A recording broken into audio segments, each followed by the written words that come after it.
இலங்கையில தண்ணீர் பிரச்சனைனா அது வெறும் தண்ணீரை பத்தி மட்டும் இல்ல. அதுக்குள்ள ஆழமான நம்பிக்கைகள், உடைஞ்சு போன அமைப்புகள், ஏன் சர்வதேச சண்டைகள் வரைக்கும் பல விஷயங்கள் இருக்கு. வாங்க இந்த சிக்கலான கதைய கொஞ்சம் ஆழமா அலசி பார்க்கலாம். நம்மளோட இந்த அலசல் யாழ்ப்பாண குடாநாட்டுல இருந்து தான் தொடங்குது. ஏன்னா அங்க இருக்கிற அந்த தனித்துவமான நில அமைப்பு, அதோட சிக்கலான வரலாறு, இது ரெண்டும் தான் இன்னைக்கு நாம பாக்குற இந்த நெருக்கடிக்கு அடித்தளமே போட்டிருக்கு. யோசிச்சு பாருங்க, அந்த பகுதி மக்கள் மொத்த பேரும் உயிர் வாழ்றதுக்கு ஒரே ஒரு நன்னீர் ஆதாரத்தை தான் நம்பியிருக்காங்க. அதுவும் ரொம்ப பலவீனமான ஒரு ஆதாரம். ஆனா இப்ப என்ன பிரச்சனைனா, அந்த ஒண்ணு கூட இன்னைக்கு பயங்கரமான ஆபத்துல இருக்கு. சரி, இந்த பிரச்சனையை நாம முழுசா புரிஞ்சுக்கணும்னா அதோட ஒவ்வொரு லேயரையும் நம்ம பிரிச்சு பார்க்கணும். முதல்ல வெளிப்படையா நம்ம கண்ணுக்கு தெரியற நெருக்கடியில இருந்து ஆரம்பிக்கலாம். யாழ்ப்பாணத்தோட உயிர் நாடுனே சொல்லலாம் அங்க இருக்கிற நிலத்தடி நீரை.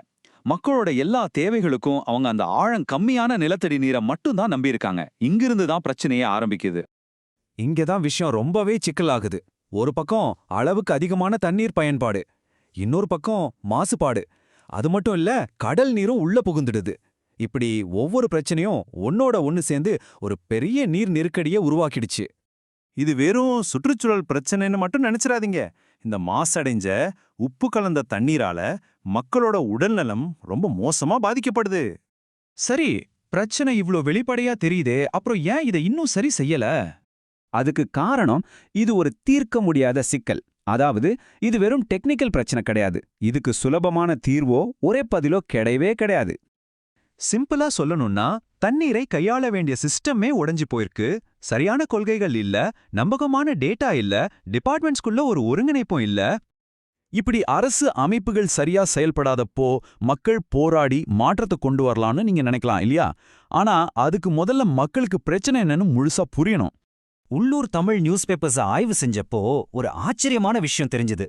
என்னன்னா, தண்ணீர் சம்பந்தமான 80% செய்திகள் வெள்ளம் வந்துச்சு, வறட்சி வந்துச்சுன்னு சம்பவங்களை மட்டும்தான் சொல்லுது.